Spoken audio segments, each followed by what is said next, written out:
Donc il nous dit, pour aller plus vite, donc il faut mieux monter, mieux monter, mieux monter. Éviter les mauvaises ascendances. Les ascendances faibles pénalisent plus que les bonnes ascendances ned. La moyenne par exemple d'un mètre seconde sur une certaine tranche est 5 mètres secondes, c'est pas 3 mètres secondes. Si vous prenez, vous gagnez 300 mètres à 1 mètre seconde, vous allez mettre 5 minutes, puis 300 mètres à 5 mètres seconde, 1 minute. Donc le total, ça fait 600 mètres à 6 mètres seconde, ça fait 1,6 mètres par seconde. Donc on voit bien, si on fait moitié 1 mètre seconde, moitié 5 mètres seconde, au total c'est 1,6. C'est pas 3 ou voilà. Parce que souvent on est content, on a 5, mais en fait c'est pas ça qu'il fallait retenir. Il est rare de perdre du temps dans un 2 mètres bien stable. Ça marche tout le temps. Surtout dans nos... Alors en montagne, peut-être qu'on peut avoir des gros variaux à certains endroits localisés qu'on connaît, mais en plaine et tout, un 2 mètres bien stable, c'est sûr de ne pas perdre de temps dans un 2 mètres bien stable. Il nous dit aussi qu'il faut quitter les mauvaises ascendances. Ça revient à la deuxième ligne, là. Les ascendances faibles pénalisent plus que les bonnes ascendances. Et il nous dit régler le MACREDY, donc on va voir après comment, quelle valeur retenir. Et si le vario moyen devient inférieur au MACREDY, quitter le vario, quitter l'ascendance. Donc petit rappel, la polaire un planeur, c'est rappel, c'est peut-être... Je fais un petit pointeur. La polaire du planeur, ok. On a notre vitesse de transition qu'on a choisie, ça nous donne un taux de chute. Et puis si on trace la droite à l'origine, là à 0, on a l'angle de planer. Ok. Donc la théorie du MACREDY, c'est on a devant nous, on est à gauche de l'écran, on a un cumulus, on estime qu'on va avoir un certain vario sous ce cumulus, et donc c'est notre réglage théorique, c'est ce que nous dit MACREDY, qu'il faut régler pour que le calculateur nous donne la vitesse de transition. Ça, je dirais que c'était l'ancienne théorie du MACREDY, mais dans la réalité, on ne va pas faire comme ça. La bonne question à se poser, c'est pas quel est le vario de la prochaine bonne ascendance que je vise, mais c'est quel est le vario minimum dans lequel je m'arrêterai. C'est-à-dire qu'imaginez par exemple vous êtes bas, vous êtes bas, ou devant c'est pourri, vous dites s'il y a un 0,5 je le prends. Donc si vous dites s'il y a un 0,5 je le prends, votre cache MACREDY il ne doit pas être supérieur à 0,5. C'est une première façon de voir les choses. Qui est vraiment... en fait, c'est la question qu'il faut se poser. C'est maintenant, je suis là, je suis en haut, maintenant, dans combien je m'arrête? Si vous vous dites, à la limite, je ne m'arrête pas si j'ai 3 mètres, si j'ai pas 3 mètres, je ne m'arrête pas, bah, vous pouvez, à la limite, caler 3 mètres. On va voir plus loin, en fait, qu'on cale jamais 3 mètres. Mais bon. Donc, réglage MACREDY. Alors, quand on parle de vario, j'ai mis entre parenthèses, c'est le vario total du thermique. Et alors ça, c'est très important. Il y a d'autres slides après qui l'expliquent. Là, sur ce qui est en plus sur cette diapo, c'est par exemple, il est calé 2 mètres. Bon, ici, c'est des nœuds, hein, donc là, c'est 2 mètres en fait. Si on trace la droite, si on prend cette vitesse de transition, ici, ça va nous donner une vitesse moyenne sur la campagne. La vitesse moyenne, c'est donc elle est calculée avec la vitesse de transition et le temps qu'on perd à monter sur place. On voit là, donc par exemple, c'est un S24 sans eau. La vitesse de finesse max, elle est ici, 89 km/h. La vitesse MACREDY 2 mètres, elle est ici, 153 km/h. Donc on voit bien ici que tout de suite, dès qu'on cale un MACREDY positif, 2 mètres c'est bon, pas tellement au-dessus de 0, hein, la vitesse de transition elle est beaucoup plus importante que la vitesse de finesse max. On voit maintenant ici, en regardant les vitesses moyennes que ça fait faire sur la campagne, on va dire, que de transiter à la vitesse finesse max, ça nous fait une certaine vitesse moyenne, et transiter au bon MACREDY, ça nous fait une vitesse moyenne qui est quand même, il y a une grosse différence de vitesse moyenne entre transiter à la finesse max ou transiter à la bonne vitesse, d'accord? Donc ce qu'il nous dit, c'est que transiter à la finesse max pénalise beaucoup la vitesse moyenne. Par contre, transiter plus ou moins 10 km/h autour de la bonne vitesse, donc on a la vitesse théorique, je dirais, qui est là, mais si on va un peu plus vite ou un peu moins vite, autour de cette vitesse théorique optimale, la différence ici de vitesse moyenne, elle est insignifiante. Ok ?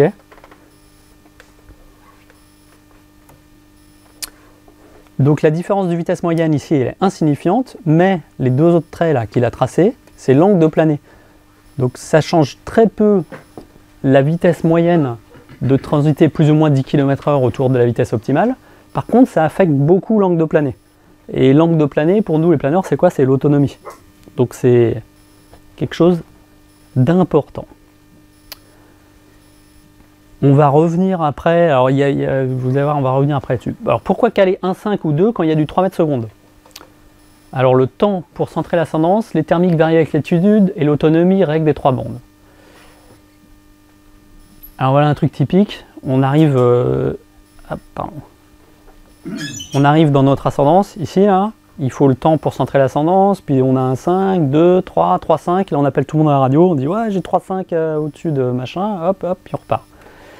Donc ça, c'est pas un 3 mètres secondes, même si le vario, des fois, il monte à 3,5. Petit calcul, alors John Cochrane aime bien les calculs, et moi, c'est ce que j'ai bien aimé de ses présentations. À gauche, on a le gain d'altitude qu'on prend dans une ascendance. On a le vario ici, là, à droite, et on a 3 colonnes, là, en fonction du temps de centrage. Donc en premier, il a pris un temps de centrage de demi-minute, 30 secondes. 30 secondes, c'est un tour de spirale serré. Hein. C'est-à-dire qu'au bout d'un tour, vous êtes centré dans le vario. En dessous, il a pris 1 minute et en dernier, il a pris 3 minutes. Et on voit tout de suite que, mettons, vous avez un super vario, vous êtes proche des cumulus, une ascendance, paf, 4 mètres et tout ça, mais il y a un petit gain d'altitude à faire parce que vous êtes proche du cumulus. Pardon. Je vais prendre autre chose, je vais essayer avec ça. Il y a un petit gain d'altitude à faire, mettons 300 mètres. Si vous mettez ne serait-ce qu'un tour à le centrer, votre 4 mètres c'est un 2,8 intégré sur le total de l'ascendance. Si maintenant vous êtes quelqu'un de normal, vous mettez 1 minute à centrer, ce qui est déjà pas mal, 1 minute à centrer, sur un thermique de mettons 3 mètres secondes et vous le prenez sur 600 mètres qui est une bonne tranche, bah, votre 3 mètres secondes c'est plus qu'un 2,3. Donc là on voit vraiment que le vario total de l'ascendance, peut être très vite très différent du vario moyen qu'on observe à son calculateur une fois qu'on est centré. En résumé, il nous dit un 4 mètres n'est jamais un 4 mètres. Donc en fait, un Macready plus faible respecte la théorie du Macready. On peut voir ça comme ça. L'effet du centrage est pire avec les forts varios et les petits gains d'altitude. Régulier est plus important que fort pour décider de prendre un vario. Et il faut mieux conserver un vario même si le meilleur est passé, car on a passé du temps à le centrer. J'ai rajouté instrument en bas. Ce qui est important, c'est d'afficher sur on a des calculateurs ou même Winlog ou tous les petits trucs sur téléphone ou les instruments qu'on a le font, on peut afficher le vario total de l'ascendance. Et c'est vraiment un truc indispensable. Faut avoir son vario moyen et le vario total de l'ascendance. Toute la théorie du Macready et tout, c'est pas avec le vario moyen, c'est avec le vario total de l'ascendance. Ce que disait Marilyn tout à l'heure, quand on délogue les vols, on va le voir après là, souvent on a dit ah, c'était bon, il y avait du 2 mètres partout et tout, puis on regarde sur CU, moyenne du Macready sur le vol, puis on voit 1,3 quoi. Les varios totaux sur les ascendances et sur les vols, avec le temps de centrage, sont beaucoup plus faibles que ce qu'on imagine. Dans les 3 points là, il y avait les thermiques variés avec l'altitude. Bon, ça... je l'ai mis, hein, mais tout le monde le sent bien. Hein. Quand on est en bas, les thermiques peuvent être puissants, mais difficiles, étroits, difficiles à centrer, des grosses chutes, c'est difficile de bien se positionner. Il faut être moins regardant sur les varios à mesure qu'on descend. Ok, on comprend ça. Et en haut, c'est plus facile. Bon, ça, c'est, je dirais, on parle souvent on parle de la règle des 3 bandes, là. La bande du haut, la bande du milieu, la bande du bas. Ça, je pense que tout le monde, vous connaissez. Maintenant, lui, donc, il s'est posé la question de... Alors, les valeurs sont au pif, hein, mais on a un 3 mètres secondes là, on a un 3 mètres secondes plus loin. L'idéal, ça serait de caler 3 mètres secondes, mais si vous le faites, vous allez poser dans le champ entre les deux. Donc, il s'est dit, mais quel est le Macready optimum? Est-ce qu'il faut caler un petit Macready pour aller direct chercher le 3 mètres suivant? Est-ce qu'il faut prendre des variants intermédiaires avec un Macready intermédiaire? Il s'est posé la question, qu'est-ce qu'il faut faire, quoi? Quel est le Macready théorique optimal? Donc il a fait un programme, il a modélisé une journée avec une répartition des thermiques. Donc dans le petit tableau qui est encadré là, ici, là, alors il faut le lire comme ça, il s'est dit par exemple des 1 mètre seconde, Si vous parcourez 1 km, vous avez 10% de chance d'en rencontrer un. Si vous parcourez 5 km, vous avez 60% de chance d'en trouver un. Si vous parcourez 10 km, vous avez 84% de chance d'en trouver un. Donc il a fait une répartition qui correspond pour lui à une bonne journée de l'Illinois, de répartition des thermiques. Donc vous voyez que des 3 mètres secondes, il y en a. Si vous faites 10 km, vous avez 18% de chance de trouver un 3 mètres secondes. Ce qui est pas mal, parce que 10 km, c'est pas une si grande transition que ça. Souvent, ça chemine un peu, on fait des transitions de 20 km, c'est-à-dire que vous pouvez trouver du 3 mètres secondes sur cette journée-là, quoi. Donc il a mis tout ça dans sa moulinette avec la polaire d'un discus, parce que ça dépend le résultat dépend de la performance du planeur aussi, de la polaire du planeur. Et ça lui a donné cette courbe qui est ici, là. Vous voyez, 1500 mètres, c'est le plafond du jour, en fait.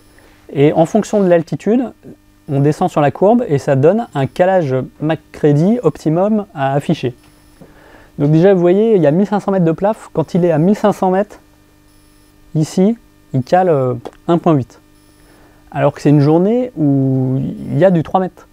Mais le calcul lui dit que maximum, on cale 1,8 sur cette journée-là, cette répartition de thermique, qui est un peu un truc...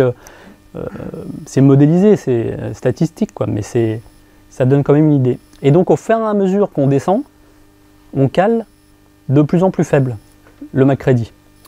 Vous voyez aussi que McCready 0,5, il cale McCready 0,5 à 300 mètres sol, quoi. Donc autrement dit, on cale jamais 0, quoi.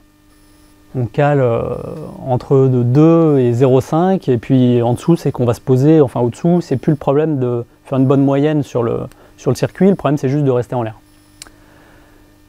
Donc cette courbe, c'est le plus faible vario à prendre. Et ça veut dire aussi que c'est le vario à quitter si on est plus haut. Pourquoi? Parce que on descend un peu, on prend, mettons, 1 mètre pour remonter. Mais on ne va pas garder sur 1 mètre jusqu'au plafond. Dès qu'on est suffisamment haut et qu'on a gagné de l'autonomie, on va pouvoir quitter ce 1 mètre pour pouvoir espérer aller chercher mieux devant. On voit aussi avec cette courbe que par exemple, une fois que vous trouvez un 3 mètres, si vous le trouvez à quelle que soit l'altitude, avec ce raisonnement que c'est le vario à quitter si on est plus haut, même au plafond, on n'aura jamais 3 mètres quel est McCready. Donc en fait, quand on trouve un vario supérieur à ce jour-là, avec cette répartition, un vario total supérieur à 1,8, il faut le garder jusqu'au plafond. Ça ne sert à rien de s'arrêter avant pour espérer trouver un 3 mètres alors qu'on a juste supérieur à 1,8. Donc caler 2 à 3 mètres une journée comme ça où il y a du 2 à 3 mètres, en fait c'est pas le cas, il faut caler plus faible. C'est intéressant ça? Oui. Alors quel McCready affiché? Toujours. Donc à tout moment la question à se poser c'est quel est le plus faible vario que je prendrais maintenant? C'est votre calage McCready. Prendre toute ascendance plus forte que le calage McCready, quitter toute ascendance plus faible. Réduire le McCready à mesure qu'on descend, l'augmenter à mesure que l'on monte. On quitte un vario faible quand on est suffisamment haut pour avancer à chercher un meilleur. Remarque, le calage McCready dépend aussi de la météo et du terrain qui est devant. C'est-à-dire que si devant, vous voyez qu'il fait moche, il y a un trou, où il pleut, où il n'y a pas de champ vachable, on ne va pas aller chercher loin, bas, en espérant trouver un bon vario. On utilise des valeurs de McCready bien plus fortes pour calculer un plan d'arrivée. C'est-à-dire que tout ça, la calage McCready, on ne parle pas de l'arrivée. L'arrivée, on va le voir dans un autre slide. Avec encore, il a modélisé les calculs de McCready sur l'arrivée, on trouve d'autres résultats. C'est pas pour l'arrivée. L'arrivée, c'est traité à part. Donc, quel McCready est affiché? Voilà les valeurs qui marchent. McCready 0, c'est vache imminente, quasiment jamais utilisée. 0,5 désespéré, dire 0,5 il faut monter quoi. 1 c'est prudent, 1,5 ça va, c'est réglage de tous les jours, et 2 c'est à l'attaque en confiance. Ça, c'est les réglages qui marchent bien quoi. Quelles que soient les conditions. Quelles que soient les conditions. Alors, c'est quand même quand on vole sur la campagne, hein, c'est pas c'est quand il y a de quoi circuiter quoi.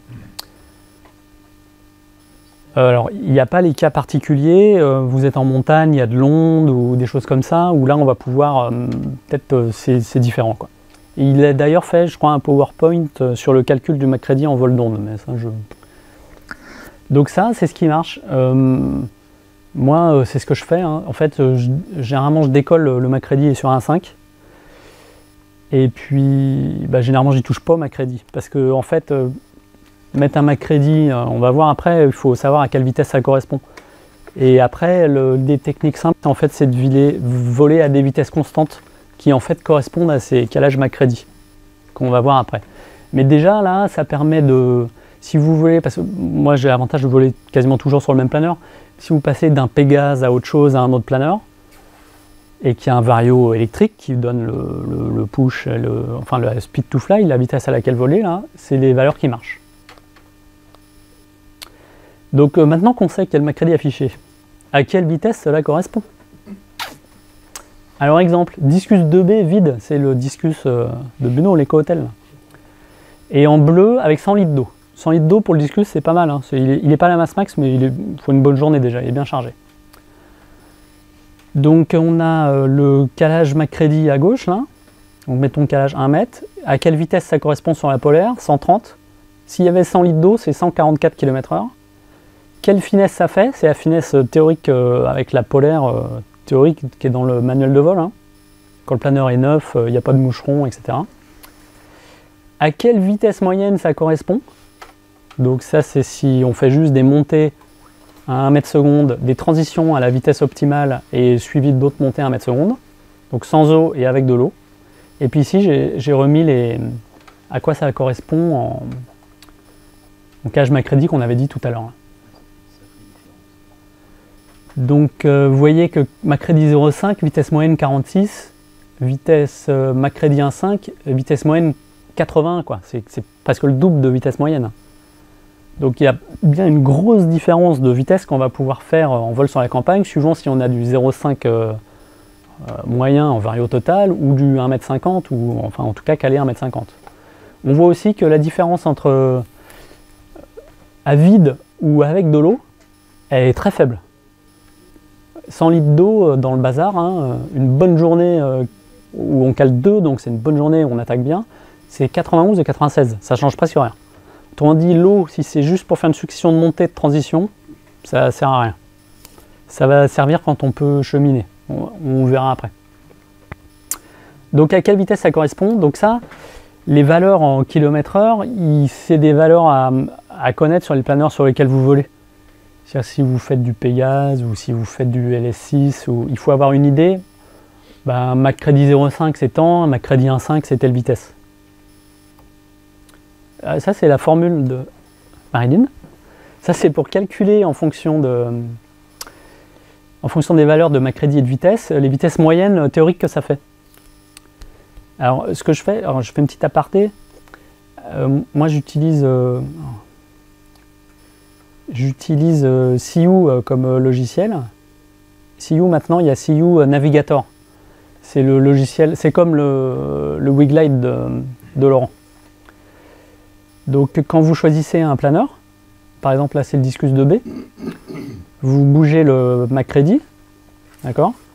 Et il vous donne, alors au-dessus, là, par exemple MacCready 1,5, ça fait 36 de finesse à 137 km/h. Vous voyez les valeurs théoriques de la polaire. Donc avec des petits logiciels comme ça, là, mais le Winlog, je ne sais pas s'il fait ça, Laurent, mais sur XSOR, sur tous les trucs, ou sur les LX, si vous avez un LX dans votre planeur, là, quand vous bougez, vous choisissez une polaire, vous bougez le MacCready, et il y a un endroit où il vous dit ça fait telle finesse à telle vitesse.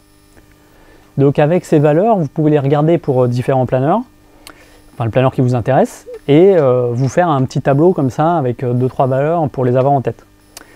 La formule qui est là, c'est pour calculer les vitesses moyennes qui sont en rouge et en bleu ici. Là. Mais bon, ça sert à rien, c'est juste pour après, vous allez voir après. Donc à quelle vitesse ça correspond? Pourquoi? Parce que si vous avez un vario pneumatique dans votre planeur, voler à bonne vitesse est presque impossible. Par exemple, j'ai mis quelque chose au hasard, hein, vous êtes en transition à 150, le vario il est à moins 2,5, le pneumatique, il passe à moins 1,5. Est-ce qu'il faut ralentir, pas ralentir? Où on est par rapport à notre vitesse optimale par la polaire? Est-ce qu'on est un peu au-dessus, un peu en dessous? On ne peut pas dire de tête. C'est pour ça qu'il y a des calculateurs qui nous indiquent s'il faudrait tirer ou pousser. Le vario, je pense qu'un audio rapide et bien compensé, c'est indispensable. En compétition, déjà, dans le règlement des compétitions fédérales, le vario audio est obligatoire. Parce que vous volez au Class Club et avoir 50 planeurs, il faut pouvoir regarder dehors et pas le nez fixé sur son vario. Et donc d'avoir un audio, c'est indispensable. Alors l'audio, suivant les marques et tout, il y a plein de façons de le régler. Moi, je ne regarde pas le speed to fly qui me dit si vous voulez plus vite ou moins vite. Par contre, vous entendez à l'audio quand vous êtes en transition, s'il ne fait pas de bruit, c'est que vous êtes à une vitesse qui est plus ou moins la bonne. S'il fait le bruit de la dégueulante, c'est que vous êtes trop lent. Et s'il fait le bruit du vario qui monte, c'est qu'a priori vous êtes trop rapide. Donc ça donne une indication si on est trop rapide ou trop lent. Donc il faut transiter à des vitesses plus ou moins celles données par le calculateur, mais jamais à la finesse max. Sauf si vraiment c'est en arrivée sur des cas particuliers, quoi. En arrivée s'il n'y a plus rien ou si on va se bâcher, quoi. Et encore, si on va se bâcher, ça sert à rien. Ajuster souplement la vitesse. Il faut voler sur des plages de vitesse, ne pas courir après le McCready. Donc les plages de vitesse, c'est vraiment ce qu'on fait avec quand on vole en équipe de France en paire, là, par exemple moi je suis avec Adrien, là, au championnat du monde, j'étais avec Adrien. Quand on est dans une ascendance et on se donne la vitesse de transition vers la prochaine transition. C'est-à-dire que on sait si c'est bon ou pas, on connaît nos planeurs et on dit 180. Et on part et on transite à 180. Et on va, si ça pousse ou si ça chute, on va légèrement évoluer autour de 180, mais je dirais de plus ou moins 10 km/h. On vole autour d'une vitesse fixe. Quand j'étais... Même si ça dégueule à -5, vous n'allez pas accélérer, non. Tu restes à ta vitesse. Ouais. Par contre, ce qu'il ne faut pas... On va voir après nos techniques de pilotage, ce qui est vraiment pas bon, c'est de se retrouver trop lent dans un endroit qui chute. Par exemple dans la dégueulante qui est en quittant l'ascendance. Donc on vole sur des plages de vitesse. On va en reparler un peu après dans technique de pilotage, comment on fait quand on chemine, si on tire pas, comment faire, quoi. Ralentir dans de larges zones ascendantes sous les gros cumulus, accélérer quand la chute dure ou qu'on l'a anticipé. C'est-à-dire que si vous vraiment trouvez une grosse chute, ce que tu disais, peut-être parce que, je sais pas, parce qu'il pleut ou parce qu'il y a des phénomènes d'onde ou vraiment ça chute, là on va accélérer un peu pour rester moins longtemps dedans. Et puis, ou qu'on l'a anticipé, ça c'est le cas quand on quitte le cumulus, on en parlera après, on sait qu'il va y avoir une chute, une dégueulante après l'ascendance, il faut l'avoir anticipé et avoir commencé à accélérer avant. Donc toujours à quelle vitesse là ça correspond. Décider avant de quitter une ascendance à quelle vitesse transiter. Donc c'est ce que... En fait vous savez, on sait quand on est sous un cumulus ou pas, ou en thermique pure, on sait le prochain truc, comment il va être à peu près. Et on sait en partant si... Quand je volais en Pégase aux jeunes pilotes, nous on avait des vitesses fixes, c'était 150 en transition si c'était bon, c'était 130 si... c'était un peu moyen machin, et si vraiment ça allait pas, c'était 100. Et on transitait à ces vitesses. Et puis c'est tout. Et ça marchait bien. Et alors c'est une petite aparté sur après plus tard, mais par exemple quand on passe par un petit cumulus intermédiaire, on voit là il y a un beau truc, je vais monter là-bas, enfin je vais essayer de monter là-bas, mais avant je passe par le petit cumulus qui est là. Et avec les Pégases, de passer à 150 sous le petit cumulus, et il y en avait un qui restait à 150, sans ressourcer, sans rien, mais en passant dans l'ascendance, l'autre qui faisait au mieux là, comme ça, et on sortait, on était pareil. Après, si on tire pile dans le noyau, dans le truc, on peut gagner un peu, mais il faut vraiment savoir faire et avoir en main son vario, son planeur et tout. Donc ne pas se surprendre à être trop lent. Lent quand ça chute est pire que rapide quand ça monte. Il me semble que dans le PowerPoint complet de John Cochrane, là, il y a des courbes avec des varios netto, des machins et tout, et on voit vraiment que être trop lent quand ça chute, ça pénalise beaucoup. Par contre, être un peu rapide quand ça monte, c'est pas grave. Enfin, c'est moins, ça pénalise vraiment moins. Des moyennes supérieures à 110 viennent du cheminement et pas de super vario et de transition à fond. C'est ce qu'il y avait ici, là. Vous voyez que même avec du 2 mètres secondes, avec un discus ballasté à 100 litres, ça fait 96 de moyenne. Donc quand on tourne à plus de 100 en discus, ce qui est possible, c'est que c'est pas les ascendances, enfin c'est pas que les ascendances. Donc à Nice des vols, ce que disait Marine tout à l'heure, il faut regarder son vario moyen du vol, c'est vraiment important. Exemple de beau vol. Vous avez déjà des questions là, des trucs sur le... Je crois qu'à la fin... Non, sur celle-là, il n'y a rien d'autre. Là, il y a des exemples. Alors, exemple, 4 août 2020, à Seine-Maritime, record de France 15 mètres de vitesse au triangle de 500, à 119,4, au départ de Bunot, là. Donc, quand on regarde voilà, les chiffres ici, donc elle a fait 500 km à 119 de moyenne, et le vario moyen, average vario, c'est 1,9. Donc c'est le vario moyen sur tout le circuit. Ça ne prend pas là, en compte ce qui est avant le départ, hein, c'est vraiment que le circuit. Donc on a fait des petits calculs pour voir ça. Donc le vario moyen 1,9 ici, si on prend la polaire théorique du JS3 en 15 mètres, à la charge à l'air qu'il y avait, donc ça fait 1,9, en fait ça fait voler à 188 km/h et ça fait une finesse 35. Et la vitesse moyenne que ça donne en calculant, c'est 105 km/h. Donc là, elle est passée de 105 à 119,4. Donc ça, c'est grâce au cheminement. Il y a une autre valeur intéressante qu'on peut voir dans les stats ici, là, dans CU, c'est les écarts de route. Donc, c'est la version anglaise de CU que j'ai, il y a marqué Deviation Flown 6%. 6%, on verra après. Si on disait que 6% en converti en degrés, alors c'est pas le cas, on fait toujours des écarts variables. Mais pour donner un ordre d'idée, ça correspond à 20 degrés d'écart moyen à la route. Et on voit aussi, ce qui est intéressant, qu'en moyenne, elle a transité à 170 km/h, 178 km/h de moyenne, dans les transitions, et ça correspond à un MACREDI 1,6. Donc vous voyez déjà que donc c'est une bonne journée, hein, vario moyen 1,9, mais le MACREDI moyen, entre guillemets, si vous pouvez y en avoir un à laquelle elle a volé, c'est 1,6. Donc des moyennes de 110 viennent bien des cheminements et pas de super vario. Ok. Alors je vous ai mis un autre vol intéressant, donc ça c'était au championnat du monde en Hongrie. Là. Donc c'était un AT de 2h30 parce qu'ils avaient prévu une fin de journée avec des orages qui arrivaient. Bon, il se trouve qu'il n'y a pas eu d'orage. Donc c'est un circuit sur zone. Les endroits où j'ai viré, donc ils sont représentés là, mais c'était dans des cercles en fait. Et donc ce circuit de 2h30, j'ai fait 438 km à 162 km/h de moyenne. Donc c'est ma meilleure moyenne que j'ai jamais fait hein, sur un circuit. Vous voyez le barreau en bas à gauche, le plafond au max, il y a 2500 mètres de plafond, donc c'est bon, mais c'est pas 6000 mètres quoi, c'est pas l'Australie, enfin c'est pas le Texas. Par contre, vario moyen 3,2. Donc là, vraiment bon vario moyen. Alors là, je l'ai affiché sur WeGlide, là, le vol. WeGlide, c'est concurrent de l'OSC, là, ça prend un peu la place de l'OLC. Et il y a des trucs marrants, on peut cliquer. J'ai le lien en fait, normalement ça marche.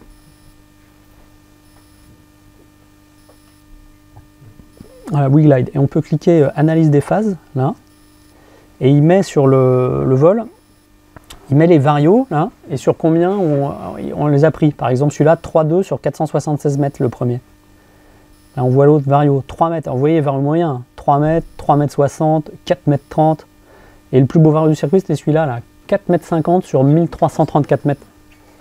Oui, là, on voit du lourd. Donc là, ça envoie fort, quoi. Je retourne là-dessus. Et donc si on fait pareil les mêmes petits calculs là, donc un vario moyen de 3,2, ce qui est quand même extra, ça fait normalement transiter à 225 km/h et ça fait 134 de moyenne. Donc vous voyez, passer de 134 à 162, c'est les cheminements. Et si je regarde en moyenne, on a transité, parce qu'avec Adrien on a fait à peu près la même chose, à 201 km/h de vitesse moyenne, ça correspond à MACREDI 2,3. Donc une journée, vous voyez, avec du 4,50 m intégré et tout, le vario moyen volé, finalement, entre guillemets, c'est du 2,3. Parce qu'il y a le problème de l'autonomie, qu'on évoquait tout à l'heure. C'est-à-dire que si vous calez 3 mètres au MACREDI, le bazar, il va vous faire voler à 230 km/h, et ça va être bien théoriquement, mais en 20 bornes, vous êtes par terre, quoi. Et en bas, les varios, ils sont moins bons. Donc, faut pas voler comme des sourds. Alors l'autre truc qui est intéressant sur ce vol, j'anticipe un peu avec tout à l'heure là, on peut afficher les images satellites dans WeGlide, parce qu'il est en historique les images satellites à peu près du moment. Et voilà, alors là où on a pas mal doublé les autres, là, c'est sur ce vario là qui est là. Donc on a fait une grande transition de, bon là 78 mètres de gagné, c'est pas grand chose, hein, c'est même pas un tour, c'est parce que là j'ai rattrapé les autres Français avec qui j'étais parti, mais là j'étais allé un peu plus loin qu'eux, et ici on s'est rattrapé. Donc il y a une grande transition en gros qui part de là jusque là, avec un point bas, là, entre guillemets, ici, vers 800 mètres sol. La Hongrie, là, dès qu'on est bas, c'est vraiment moins bon, quoi. C'est pas comme ici où des fois on peut à 400, 500 mètres trouver des bons varios. Là-bas, sous 1000 mètres, c'est vraiment plus mou. Mais là, on voit ce gros nuage, là, comme ça, qui est ici, là, qu'on voyait bien. On a fait le choix d'y aller pas trop vite. On a, il me semble, transité vers 170 km/h indiqué, ce qui est pas trop vite, compte tenu de la météo et des planeurs qu'on a, du JS3 chargé avec le plein d'eau, quoi. Et vous voyez ce gros nuage, là, il y avait un beau nuage ici, le vent qui était à peu près comme ça, et on a choisi de faire un écart de route et de viser la partie sud du cumulus, alors que bon, je ne sais pas si l'image satellite est pile poil à l'endroit où le nuage était, mais l'impression que ça donnait, c'est que on n'a pas visé là où on pensait où était le vario, on a visé un peu plus au sud pour pouvoir arriver et s'aligner dans le vent pour avoir plus de chances de traverser l'ascendance. Et ça, on va en reparler après. T'as pas fait route directe? Non, pas fait. On fait des écarts. Des fois, ça vaut le coup de faire des écarts. Voilà, on va en parler après. Je ferai des petits dessins, de faire des écarts volontaires dans le but d'avoir plus de chances de trouver l'ascendance. Bon, voilà, ça c'est pour la présentation de McCready. Donc McCready, le truc intéressant, hein, enfin, c'est ça, hein, faut retenir ça. En gros, un 5-2, c'est bien comme McCready, quoi. Et puis après, il faut voir avec votre planeur à quoi ça correspond. Et puis quand vous partez dans une transition, bah, savoir déjà vers quelle vitesse aller. Donc on quitte son ascendance, tout de suite on accélère vers souplement, hein, mais on accélère tout de suite, on n'attend pas on va en reparler après aussi, mais on n'attend pas d'être dans la dégueulante pour accélérer, quoi. On quitte l'ascendance en accélérant, tranquille, et on prend la vitesse qu'on a décidé. Et après, avec l'instrument, on peut régler un peu plus ou moins, quoi. Ouais. Le vent, est-ce qu'il a une influence là-dessus ou pas? Non, Le vent et la direction. Non. Quand on est dans le dos, quand on est face. Non. Alors théoriquement, il y a le bouquin de l'italien là. C'était Riccardo qui avait écrit le livre là. Il y a un Italien là qui a écrit un livre et sur la théorie du McCready, il y a une petite influence du vent, mais en fait, elle est très faible. Ça va avoir une influence quand il y a du vent de l'onde ou des choses comme ça. Mais nous, en plaine, en tout cas, moi, je n'ai jamais pris en compte l'influence du vent sur le choix du McCready. Parce que ça va peut-être changer de 0,1 ou machin, mais que tu cales un 5 ou un 4 ou un 6, c'est pareil, parce que de toute façon, tu vas voler plus ou moins ta vitesse, quoi.